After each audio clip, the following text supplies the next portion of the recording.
Ndugu mwenyekiti wa kikao chetu, viongozi kutoka mkoani, viongozi wangu wa wilaya na waheshimiwa wenzangu, mimi naomba niwashukuru sana. Nimewahi kushiriki michakato mingi ya uchaguzi, lakini mchakato huu haukuwa rahisi. Ulikuwa mgumu, mchakato ambao kuna wakati ulinitia hofu kwamba tunakwenda kugawanyika.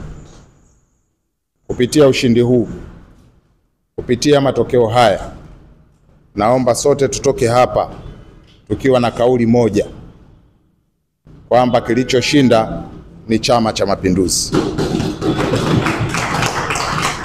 Wilaya yetu ya Kinondoni, manispaa yetu ya Kinondoni ina majimbo mawili. Ina jimbo la Kinondoni na ina jimbo la Kawe. Sisi sote tutakapokuwa tunazungumza maendeleo, naomba kwa umoja wetu tuzungumze maendeleo ya wilaya yetu. Tulikuwa tunakwenda kwenye uchaguzi huu, kukawa kuna tishio la mgawanyiko kwa majimbo, jambo ambalo halina afya kwa wilaya yetu ya Kinondoni. Wa Kinondoni walikuwa wanavutia Kinondoni na Wakawe walikuwa wanavutia Kawe, na lilikuwa ni tamko la wazi wazi kabisa ambalo mimi naomba niseme kama kada wa muda mrefu wa Chama cha Mapinduzi halikunifurahisha. Sisi wote tuwe wamoja, tupendane. Watimoth wajione ni watu wa Kinondoni na Watarimba wajione ni watu wa Kinondoni. Lakini tutapata nafasi, ndio leo tumeanza, tutapata nafasi. Nilisema yamesemwa mengi, lakini inawezekana tukabaini ni hivyo ama tukabaini vinginevyo. Tutapata nafasi, nadhani pengine kesho tutaapishwa. Na la msingi ni kuwaunganisha wana Kinondoni tuwe kitu kimoja, tukasimamie miradi ya maendeleo kwenye kata zetu. Sote tunajua tuko katika kipindi kigumu, chama chetu kinapita kwenye kipindi kigumu, na serikali yetu pia inapita kwenye kipindi kigumu.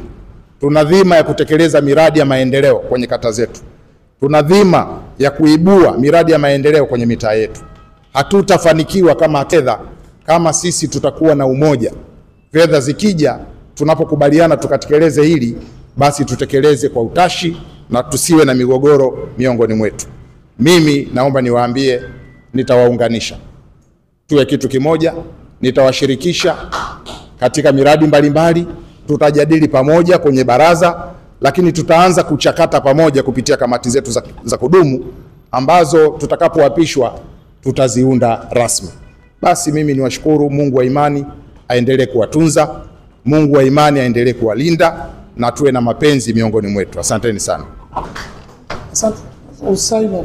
Waheshimiwa wajumbe na wabunge mliomo humu ndani, viongozi wetu kutoka mkoa na wilaya, nami nitumie nafasi hii kuwashukuru sana kwa imani mlionionyesha kwamba naweza kusimamia uchaguzi wa huru, kwa maana tumepata uchaguzi wa huru na haki, na tumeonyesha namna gani ndani ya Chama cha Mapinduzi kuna demokrasia. Nawashukuruni sana ndugu wajumbe kwa imani kubwa mlioionyesha.